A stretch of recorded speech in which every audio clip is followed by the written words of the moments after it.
आज मैंने डिसाइड किया कि I have to read this 11th class political theory NCERT book, and because मुझे ये काफ़ी अच्छा लगा book apart from Laxmikanth, because इसमें सेपरेट करके काफ़ी टॉपिक्स को एक्सप्लेन किया हुआ है, जैसे justice, equality, democracy, right, secularism.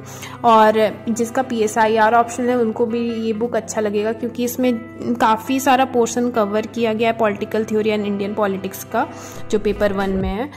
तो आप लोग यहाँ से पढ़ सकते हो इफ़ यू वांट। एंड ये जो एक और बुक है 11th क्लास का, इसको मैं नहीं पढ़ रही हूँ बिकॉज मैंने इसका कंटेंट्स देखा और एक चैप्टर मैंने रीड किया तो मुझे लगा Laxmikant is enough for this, so इसको मैंने रीड नहीं किया।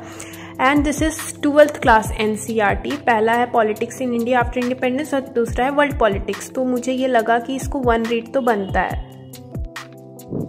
And guys just note that कि मेरा ऑप्शनल PSIR नहीं है। It's just that when I was about to choose my optional, तब मैंने बहुत सारे ऑप्शनल के previous year question paper and syllabus देखे थे, so that PSIR was also one of my choice. इसलिए मुझे PSIR का आइडिया है, क्योंकि मैंने उसके सारे सिलेबस देखे थे, प्रीवियस ईयर क्वेश्चन पेपर देखे थे, मैंने मैपिंग भी की थी, बट मैंने डिसाइड किया कि मैं PSIR के साथ नहीं जाऊँगी।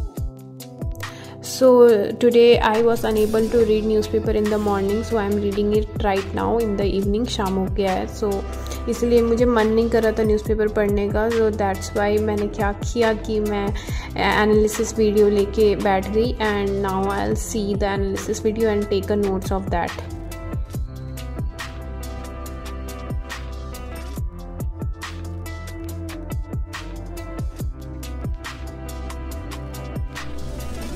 गाइस, वीडियो को आगे बढ़ाने से पहले मैं आपको एक इम्पॉर्टेंट प्लेटफॉर्म के बारे में जानकारी देना चाहती हूँ, which I very recently came across, and that is prep ladder. Trust me guys, I really found this platform very useful. So अगर आप लोग फ्री UPSC क्लासेस या मटेरियल्स इधर उधर खोज रहे हो, सो आपको बेस्ट ऑप्शन मिलता है यहाँ प्रेप लैडर में। एंड ये बस मैं कहने को नहीं कह रही हूँ, very recently I joined their free initiative that is learning through maps, and trust me guys, I really found its content very helpful for me and quite enriching. They are covering the places in news and everything in the current affairs, and we all know that either from mains perspective और prelims perspective maps are very important. आप लोग इस बार के prelims का paper देखना, मैंने इस बार का प्रीलिम्स दिया था, आई नो दैट कितना सारा मैप बेस्ड क्वेश्चन आया था, ज्योग्राफी या इन्वायरमेंट या किसी में भी, एंड PSIR ऑप्शन हुआ, ज्योग्राफी ऑप्शनल हुआ, उसमें मैप्स का बहुत इंपॉर्टेंस है। So you go, you see there. आपको इसके अलावा काफ़ी सारे फ्री इनिशिएटिव्स या चीज़ें यहाँ पे मिलेंगी, जैसे कि they provide free NCERT summary. किसी को NCERT पढ़ने का मन नहीं है तो they can go for the NCERT summary which is freely available in their platform. Also current affair magazines, previous year question papers and various more. So go there, visit that site और app, and if you find it good then it is better, you can join it, just go and see, the link is given in the description box। So I am done with the newspaper reading and उसका notes भी बना लिया, but the most important part is अभी मुझे उसे organise करना है। आप लोग देख रहे होंगे that in my most of the blogs I always mention about the newspaper. ऐसा इसलिए बिकॉज मैंने अभी जो प्रीलिम्स दिया था, दो it was my very first attempt, but इतना तो मैंने रियलाइज़ कर दिया कि न्यूज़पेपर नहीं पढ़ना एक बहुत बड़ा ब्लंडर था मेरे साइड से। पढ़ती तो थी बट रेगुलर नहीं थी, एंड बहुत सारा ऐसा टॉपिक्स था जो कि मुझे लगा कि हाँ मैंने ये पढ़ा हुआ है, अगर मैं उस पर ध्यान देती और न्यूज़पेपर में वो कवर किया जाता था, बट मैं उस पर ध्यान ही नहीं देती थी। सो दैट्स वाई इस बार न्यूज़पेपर के साथ कोई गलती नहीं। सो अभी क्या है ना कि अभी नोट्स तो बनाए हैं बट वो ऑर्गेनाइज्ड नहीं है, बिकॉज मुझे रिवीजन के टाइम या नोट्स मेकिंग के टाइम भी, जैसे न्यूज़पेपर में सबसे बड़ा बेनिफिट ये है कि most of the topics are getting repeated on a daily basis. At least आपको 1 या 2 पॉइंट्स तो मिल ही जाएगा, टॉपिक्स मिल ही जाएगा। अगर आप लोग रेगुलर होंगे तब आप लोग को पता होगा कि एटलीस्ट 1 या 2 पॉइंट्स या टॉपिक्स आप लोग को रिवीजन करने का जरूरत ही नहीं पड़ेगा, कुछ ना कुछ आपका रिवीजन हो ही जाएगा हर दिन। ऐसे तो रिवीजन जरूरी है कोई भी नोट्स का, बट एक तो टॉपिक तो पक्का आपका रिपीट होना ही होना है। सो इसीलिए ऑर्गेनाइज करना बहुत ज़रूरी है। So that's why I am trying to make a table of contents, so that कि अगर कोई टॉपिक फिर से रिपीट होता है न्यूज़पेपर में तो मुझे ना ऐसे बहुत बड़ा नोट्स बन गया है तो ऊपर नीचे स्क्रॉल करना पड़ता है, तो आधा टाइम तो मेरा उसी में चला जाता है। तो उसी को, एफिशिएंसी को अपना बढ़ाने के लिए I want to organise that. और रिगार्डिंग एफिशिएंसी, हमारा एक सॉफ्टवेयर इंजीनियरिंग करके सब्जेक्ट था हमारे ग्रेजुएशन में, since I am from the engineering background, तो उसमें था 80% of the code can be done with 20% of the documentation. That means अगर आपका डॉक्यूमेंटेशन सही है, सारा आपका जितना भी एम या रिक्वायरमेंट्स जो भी मतलब हम लोग बनाते थे वो सब आपका प्रॉपर सही है एंड टू द पॉइंट है, तो आपको कोड करने में दिक्कत नहीं आएगी। So same goes with everything. This is 80-20 rule if I am not wrong, because ये सब चीज़ पे अप्लाई होता है। तो अभी हम यहाँ भी अप्लाई करेंगे। ये देखिए, आप लोग देख सकते हो ना, right now I am trying to make the table of contents, और अभी ये बहुत भद्दा दिख रहा है क्योंकि कुछ भी यहाँ पे लेआउटिंग नहीं किया हुआ है, जस्ट सिंपली अभी मैंने लिख दिया, अभी स्टार्ट ही कर रही हूँ मैं।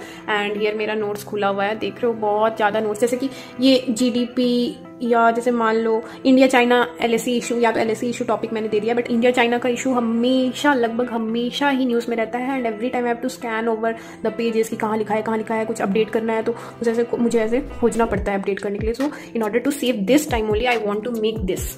और अभी मे बी आप लोग को, कुछ लोगों को देख के लगता होगा कि क्या फालतू ये सब नौटंकी कर रही है, बट ट्रस्ट मी, ये बहुत टाइम सेव करेगा मेरा। और आप लोग भी चाहो तो आप लोग भी ट्राई करो। एंड ये सिंपली आप लोग एक्सेल में बना सकते हो, या Microsoft office, power point, PDF, या जो भी आपको बनाना है, पेपर में ही बना लो यार, कुछ भी सही रहेगा। तो मैं तो अभी यही करने वाली हूँ, and I am pretty sure that it will save my time which it is costing me right now. So just take it as example, I am showing you that एक हिंदू में न्यूज़ आया था, टीचर स्कैम जो West Bengal में चल रहा है, तो उसमें ED ने छापामारी किया था, तो काफ़ी पैसा पकड़ाया था, तो उसी के बारे में। तो न्यूज़ तो आप लोग जानते हो, बट इसमें मेन पढ़ने का है ED, जिसके बारे में मुझे नोट्स बनाना था। तो मैंने फिर से लिख दिया था ED के बारे में नोट्स बनाने के लिए एक जगह, बट मुझे लगा कि मैंने ED के बारे में ऑलरेडी नोट्स बनाया है, जिसके लिए मुझे स्क्रॉल काफ़ी करना पड़ा, खोजना पड़ा कि ED के बारे में मैंने कहाँ लिखा है, क्योंकि मेरे पास पता ही नहीं था कि कौन से पेज नंबर में मैंने लिखा है। इसलिए मेरा काफ़ी टाइम वेस्ट हुआ, और मुझे मिल ही गया है कि हाँ, सही में मैंने ED के बारे में ऑलरेडी नोट्स बनाए थे।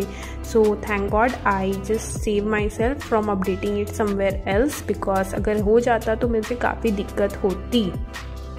तो now I will just remove this.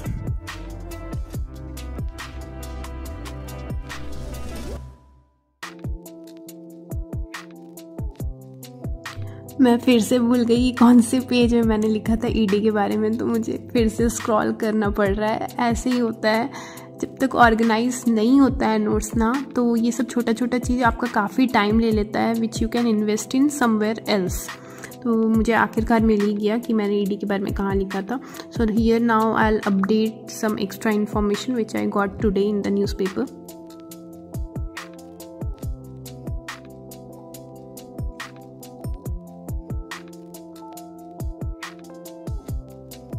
So finally my table of contents is ready. आप देख सकते हो कि कितना सारा कंटेंट्स है, and with respect to each content against of that I have written the page number, so that whenever कुछ वैसा टॉपिक आता है, सीधे मैं यहाँ पे Ctrl+F करके पेज नंबर सर्च कर लूँगी और मुझे पता चल जाएगा, और मैं डायरेक्टली उस पेज नंबर में चली जाऊँगी। So this are the current affairs only from the newspaper, not from any magazines. तो आप देख सकते हो कितना सारा कंटेंट है।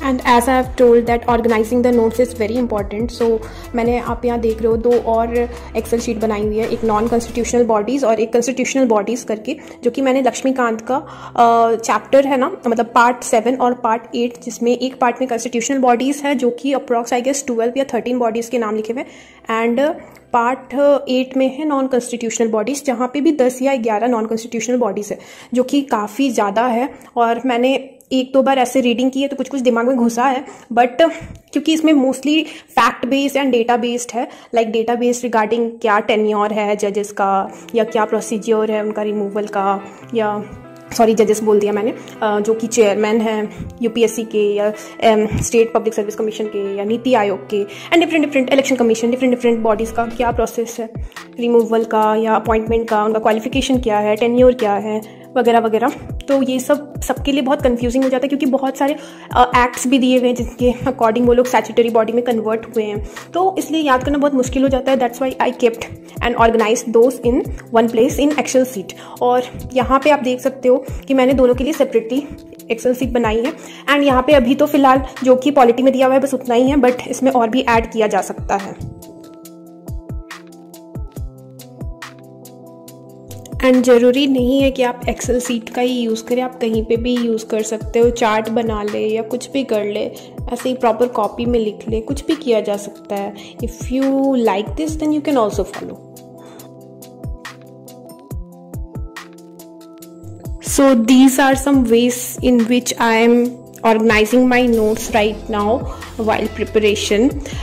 Let me know if you guys like these ideas, and also comment below आप लोग अगर कुछ अलग तरह से करते हो, क्योंकि organising the notes is also very important, either it is from newspaper और from books.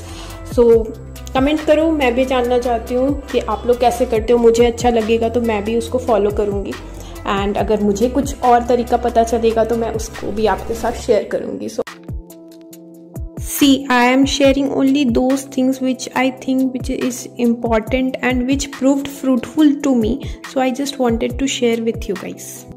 I hope that you are liking my content. और अभी फ़िलहाल तो मैं लैपटॉप और टैब का स्क्रीन क्लियर कर रही हूँ बिकॉज बहुत गंद पड़ी हुई थी उसमें। So see you soon in the next video guys. Thank you.